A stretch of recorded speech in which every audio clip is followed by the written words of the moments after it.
Good afternoon, everyone. Can you all hear me? Great. So thank you for joining us for the Connecticut Comprehensive Pain Center webinar, Tapering Protocols and Best Practices. As a reminder, this webinar will be recorded and available for distribution. Please add your name to the chat so we know who we have online. We'll be opening the line for questions after the presentation, or you could submit questions via the chat. At this time, we'll be muting participants until the Q&A period. Thank you.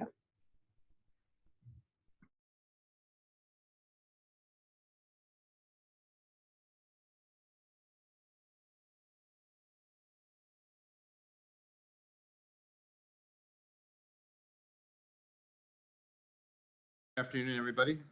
My name is Kevin Chamberlin. I'm Associate Clinical Professor and Assistant Department Head of Pharmacy Practice for the UConn School of Pharmacy, as well as a clinical pharmacist here at UConn Health, involved in our pain consult service. As Kelly mentioned, we're going to talk about best practices for opioid tapering.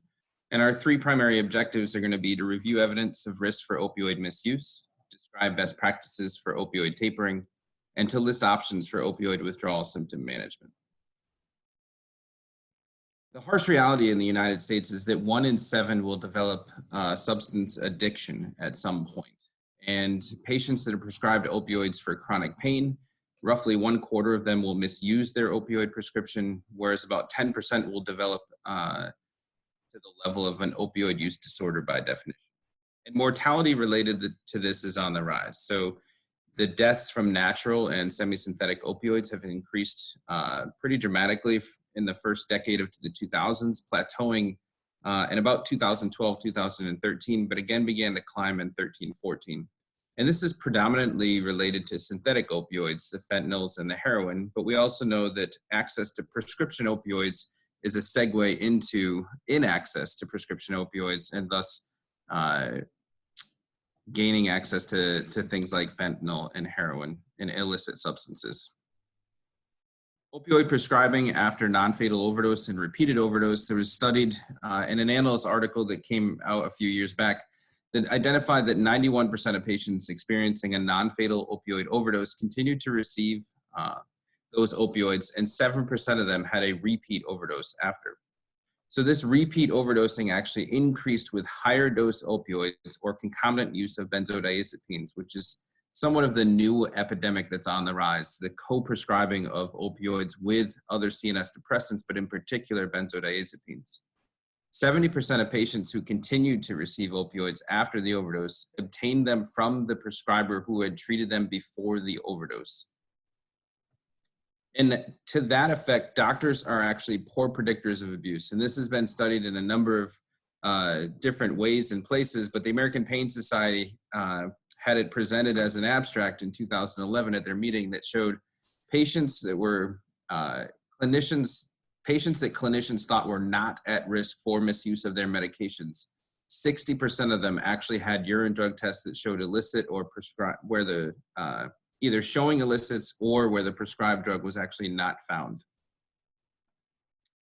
So who is at greatest risk? Those that are at greatest risk are those that are opioid naive or less than 30 days of use. Patients that have at greatest risk have been identified as white, non-urban, young adult, and middle-aged Americans. With certain socioeconomic status factors, those that didn't graduate from high school, those that are underinsured or uninsured, those that are disabled from work, those that live in specific geographic regions. So while New England, such as New Hampshire, Massachusetts, have had some of the highest opioid mortality based on 2016 data, the South Census region is actually being hit the hardest. But also you have pockets of concern in West Virginia, Ohio, and many other places, obviously, across the country.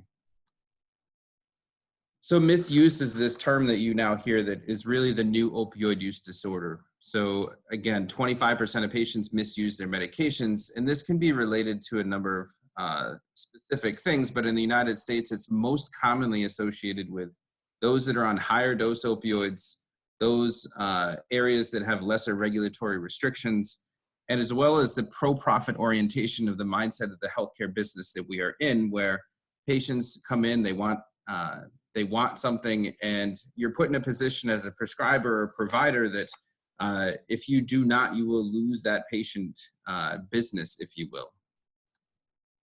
And so how do we recognize opioid misuse? There are certainly the drug-seeking behaviors that we hear of where the patients are indignant and they come in and demand opioids and they demand specific drugs, be it name brand or what have you, or that they're doctor shopping. And this is where the prescription monitoring programs can come into play, where it helps identify patients that bounce around between multiple prescribers and multiple pharmacies. Or if you have a way to actually track it, not just document it, but it's important that we actually look at the data that we capture, right? So these patients that are always calling after hours or on weekends or from out of town needing a new prescription because they forgot something. And certainly the age-old lines of, I lost a prescription, I opened the bottle over the sink, my luggage was stolen, you gotta hurry up and give me this because my ride's waiting outside. These are often red flags that, while we certainly appreciate and we can certainly point to, sometimes they get lost in the shuffle of our busy daily routines, but we need to be aware of these and listen for them. Duration of use is another strong predictor of misuse. And so there was a retrospective study published in BMJ in 2018 that was done with over 1 million patients enrolled. And these patients had no history of opioid misuse or ongoing opioid use when they were first enrolled. And more than half of these patients received post-operative opioids, and ultimately just under 1% ultimately misused them based on opioid dependence, abuse, or overdose being identified as that causative misuse end result. From this study, they were able to glean that about each prescription is associated with a 44% increase in the rate of misuse per patient, and that each additional week of opioid use actually increases by about 20% the risk of misuse. And so this is something that we really need to pay attention to, because it has forced a number of institutions and a number of studies to actually change their post-operative discharge protocols and methods, and we'll get to that in a moment. If you don't believe me that this is kind of the new era of how patients are becoming addicted or starting their misuse patterns, we can look at insurance database evaluations. And so in 36,000 reviews of claims for shoulder surgery, be it minor surgery, such as a bone spur shaving, 6% of them had continued use on opioids, or major surgery for total replacement as an example, 6.5% of those patients had continued use versus less than 0.5% of the patients that were in the control group that did not have opioids. And so what risk factors in these groups were identified? The presence of preoperative pain increased the continued use, the presence of medical comorbidities, the presence of depression, history of drug and alcohol or tobacco use, again, lower socioeconomic status, and again, the co-prescription of benzodiazepines, but also antidepressants pre-surgery. The surgical impact, certainly the anatomic location and surgical type could possibly have an influence as well. So this was also studied. And it was found that opioid requirement prior to discharge after an inpatient surgery may actually have a strong predictive value for post-discharge requirements. So in a study that looked at a little over 300 abdominal surgical patients with a post-op admission, the strongest predictor of post-discharge opioid use was actually the amount used 24 hours prior to discharge. So the day before discharge, if patients used 0 tablets, they only needed 1.5 tablets after discharge. If the patient used 1 to 3 tablets the day before discharge, they used as many as 7.5 tablets after discharge. And for those patients that used more than 4 tablets the day before discharge, they needed more than 20 tablets after discharge. And so that might just help us be able to identify who could potentially be a problem, who might need immediate or more urgent or sooner follow-up post-discharge. Perhaps they are somebody that gets a lesser prescription so that they are not forced, but willed into coming for post-operative visit and follow-up just to measure how their pain is and how they're responding.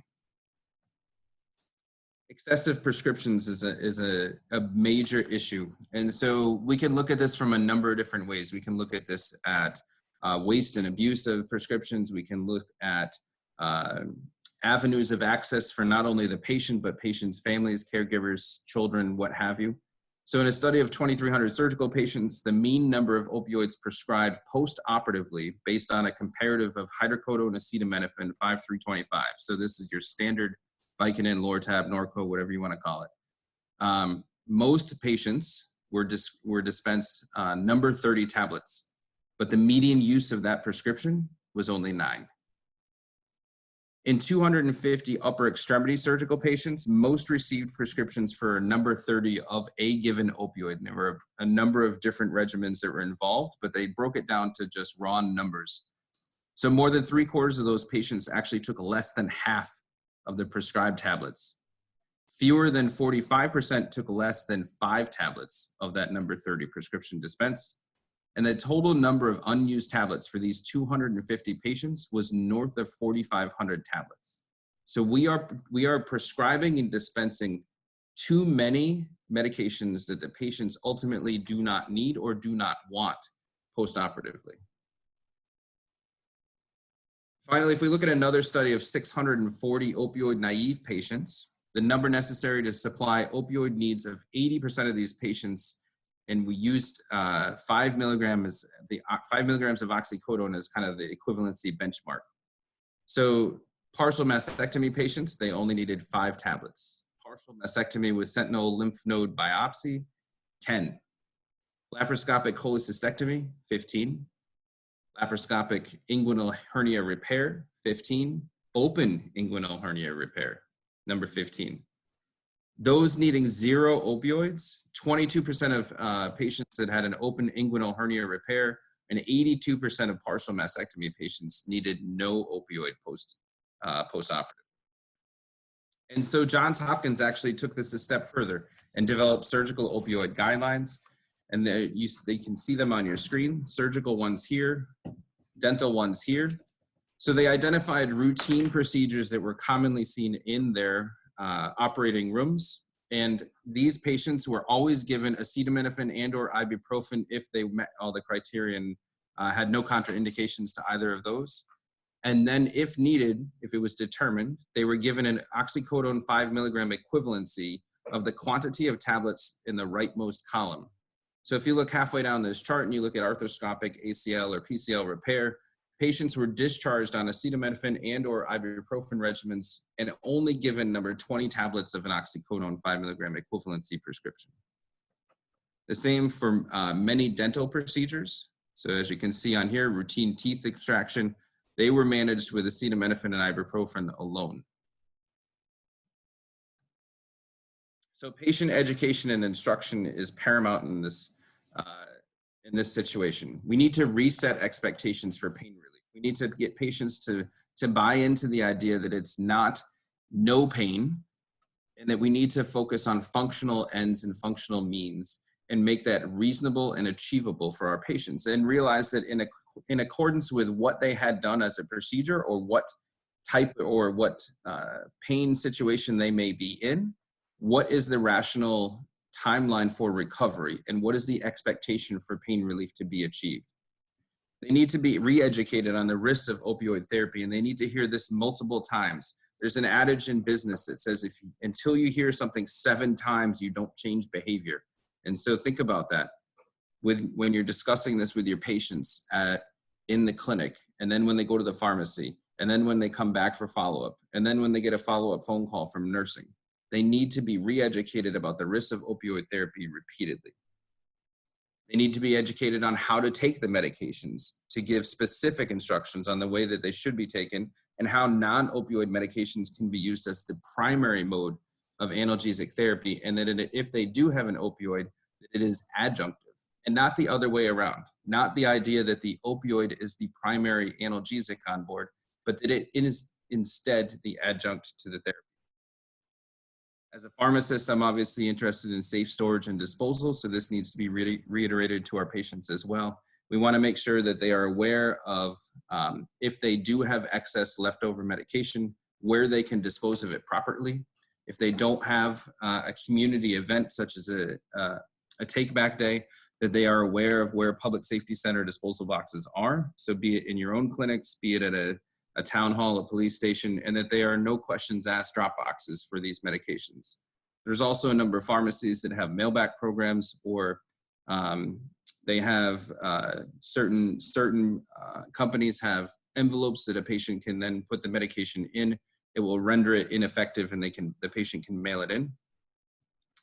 But they can also be simply instructed to simply put it in kitty litter or used coffee grounds, add a little bit of water to it, render it unusable, and put it in the trash, which is incinerated throughout the state of Connecticut.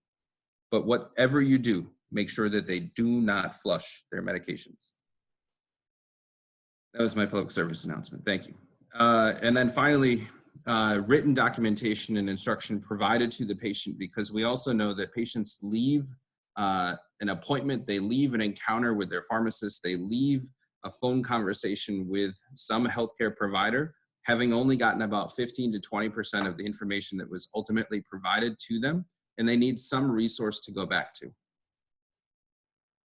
So how do we determine when to discontinue? Well, certainly patients at greatest risk need to be considered for discontinuation more imminently. So those that have addictive qualities or potential identified to either other opioids or other substances, those patients that are suffering from serious adverse effects, be it an event, be it an overdose, what have you.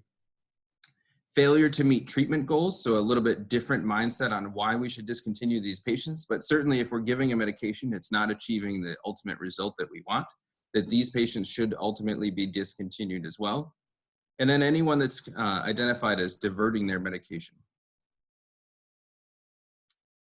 So as we kind of shift gears and start to talk about methods by which to taper, we need to recall that in this past year, the FDA actually released a Dear Doctor letter that identified to prescribers the harm associated with rapid and sudden discontinuation of opioid pain medications that has led to label changes, but also led to the recent HHS guidelines, and ultimately the CDC supports them on how to manage opioid reduction therapy. So some of the examples that were published, not only with the HHS taper that recently came out, but it was also adopted by the Veterans Association and the Department of Defense. And you'll see that actually the next few slides are a lot of that information kind of gleaned together into single slides and single documents. And I do believe that these slides will be provided to you so that you will have some of this as well, but it's also easily accessible through the CDC and the HHS guideline websites. So on your screen now, what you see are 4 different examples of tapers. The one to the left being the slowest taper over years, the one to the right being the most rapid taper, which is reserved predominantly for patients in imminent danger of continuation of opioid exposure. That said, no one of these is best for any one particular patient. It's you and the patient that are gonna have to come to terms and agree to what might be the best timeline over which you can taper the opioid. But I think the biggest message to take home is that if you and the patient are in agreement that a taper is gonna start, then you are committing to it and you need to stick to it. There may be times where you need to slow the taper, especially early on, because there may be some untoward side effects or intolerance to a sharp adjustment that may occur in the first few days of the taper, or a subsequent adjustment, be it weeks or months down the road. But you have to agree you are not going back. You are not going to increase the dose as a result of a patient saying, I can't tolerate it. You are committing going forward. There's a phrase that's used a lot, and I was challenged recently, but I stick by it. Patients don't die from opioid withdrawal. The symptoms can be unmanageable. The symptoms can be intolerable, but they are not unmanageable. The patients have to understand and buy into the idea that the risk of continuation of opioid to the benefit of being off them has a much better outcome. So again, I draw you back to these 4 examples that are in 4 separate columns on your screen. And the 2 in the middle are truly the ones that are most commonly employed and have the most data behind.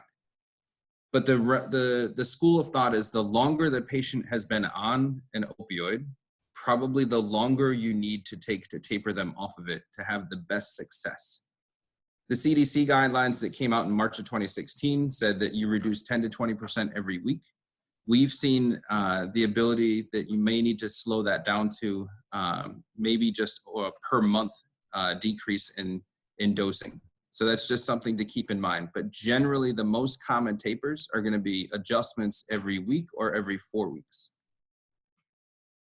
Recognizing that this is small, but this is an example. So this is in all 4 columns, the patient is actually on the same medication and the same dose. So across the board, the patient's on morphine sustained release 90 milligrams every 8 hours, which is a 270 morphine equivalency daily dose. And so in the leftmost column, slowest taper, I give you the example of how over a 9-month period, you would decrease this from 90 Q8 to 45 Q8. In the slower taper column, so second one in, you go from 90 Q8. In 7 months, you can get the patient off of this by having them down to 15 milligrams just at bedtime.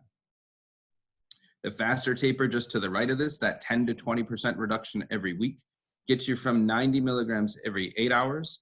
And in 7 weeks, so in 2 months, you'll have the patient to 15 milligrams at bedtime for 7 days and then stop.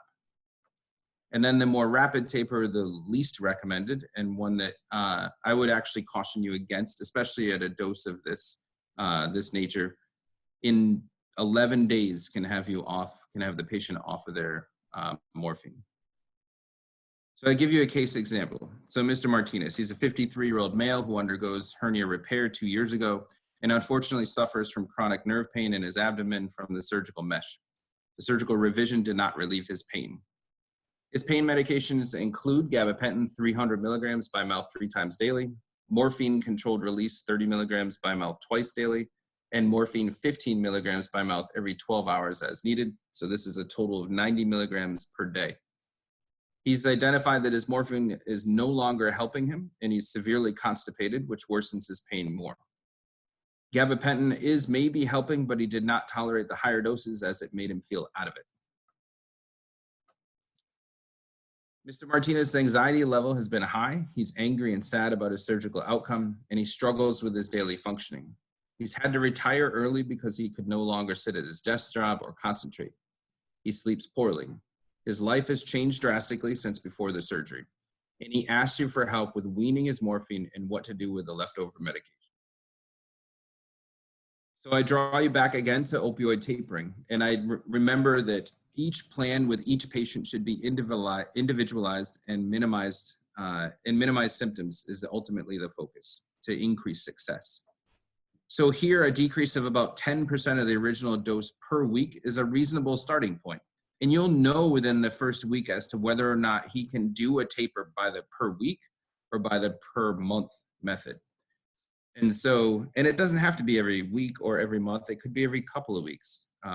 But that's just, you start with a goal in mind. You can make some brief adjustments that are relatively simple on the fly if you have good patient buy-in. So patients that have been on opioids chronically for years, they might need a 10% per month. And so that is something that you might need to be willing to discuss with him, or you can go with one regimen or the other, but make a decision, go with it, and have open communication with the patient. So for Mr. Martinez, again, his regimen was morphine controlled release 30 Q12 and morphine immediate release 15 Q12 as needed. So he had that 90 morphine milligram equivalents. So if we outlined a 4-week taper for him, this is how we might do it. So week 1, we might decrease the PM dose of his controlled release morphine and cut that in half. So he'd be 30 in the morning and 15 at bedtime, and leave his immediate release PRN alone. Week 2, we would further reduce his controlled release to 15 twice a day and leave his immediate release again alone at Q12 as needed. Week 3, we would make a big adjustment. Here we would actually take away one of his doses of his controlled release. And so you have a little bit of flexibility. If he feels like he needs it mostly in the morning when he first gets up, and that's when the aches and pains are most intolerable, or that's when he kind of has the most symptoms after not really having much opioid exposure overnight, perhaps 15 milligrams in the morning is best for him. Or if instead he finds that, as the day goes on, it worsens and the immediate release doesn't really cut it, and he wants that 15 milligrams in the evening, then perhaps that's where you schedule the controlled release one. And again, you leave the immediate release as is 15q12. And finally, week 4, you have the patient down to only immediate release. And we were a little more aggressive in this situation where we took away not just the controlled release, but also one of his immediate release options. And so you could potentially extend this to a 5-week or even 6-week taper and just leave him at 15 milligrams immediate release, 2 tablets available to him in a given day. And then the next week, just do it once a day and then off. But again, as you best see fit and the patient buys into.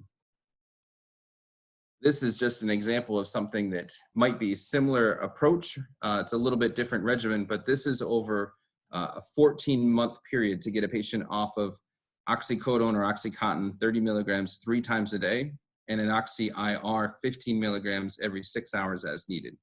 So the taper is very complex, and it gives something for the patient to tangibly take with them, understanding where they're at in their taper over time period, and also recognizing this is the plan, this is what we are doing.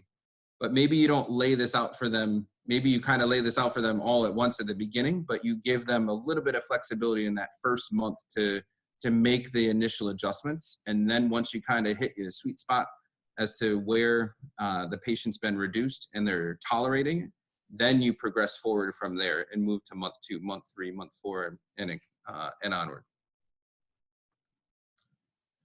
I think one thing we need to be very aware of is who should get naloxone, especially in patients that we are tapering, because these patients are at very high risk for potential overdose, especially in patients that struggle with the taper and ultimately may need to feel that they may need to make some adjustments on their own.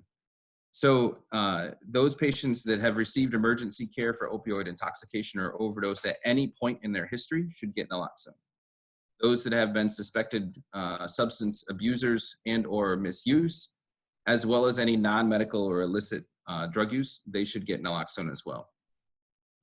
The CDC says anybody above 90, but some of the naloxone guidelines say above 100 milligram morphine equivalents per day. And any patient that's on an opioid prescription plus the following that's listed here. So those that are co-prescribed buprenorphine or methadone, history of poorly controlled respiratory disease or infection, history of renal, hepatic, or cardiac comorbidities, those with known alcohol use or dependency, those that are co-prescribed CNS depressants, and those with suspected or documented poorly controlled depression. Who else should? So patients at highest risk are defined as those taking opioids but have unreliable access to emergency medical services, have been recently incarcerated or released from prison, have resumed opioid use after a period of abstinence, or any patient or family that's requesting a naloxone kit.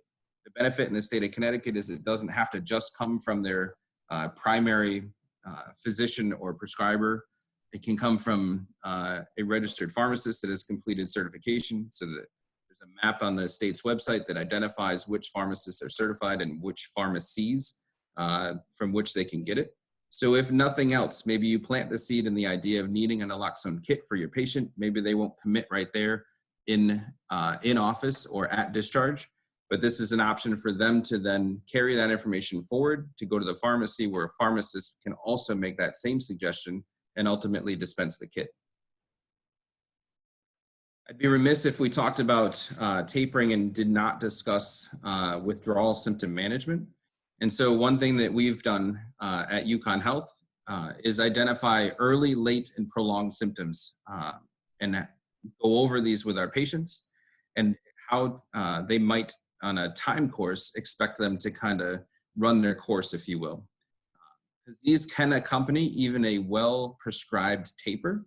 And so it's important for understanding that these patients may have an increased risk of developing these symptoms, but to be out in front and how to manage them.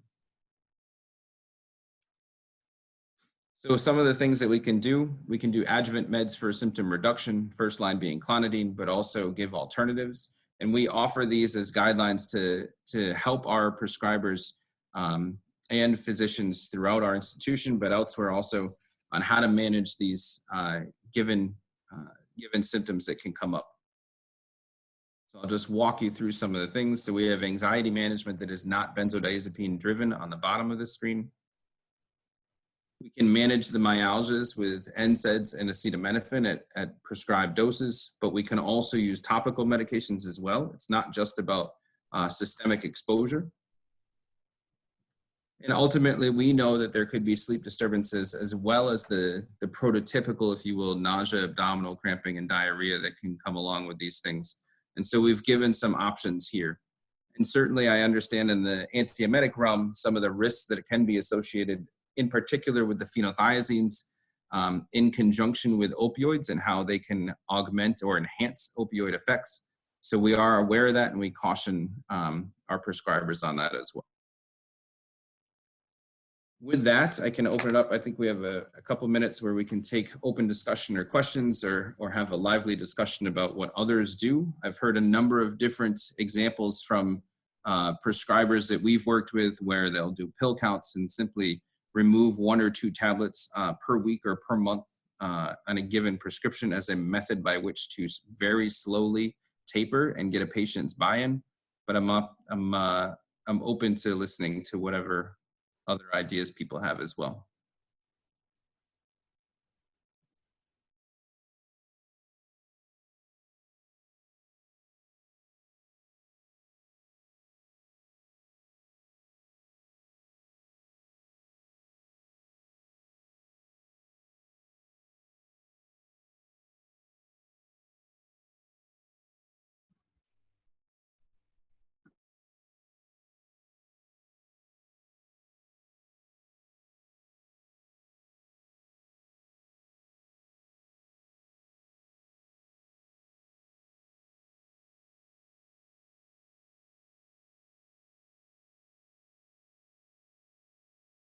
Well, if there's no questions.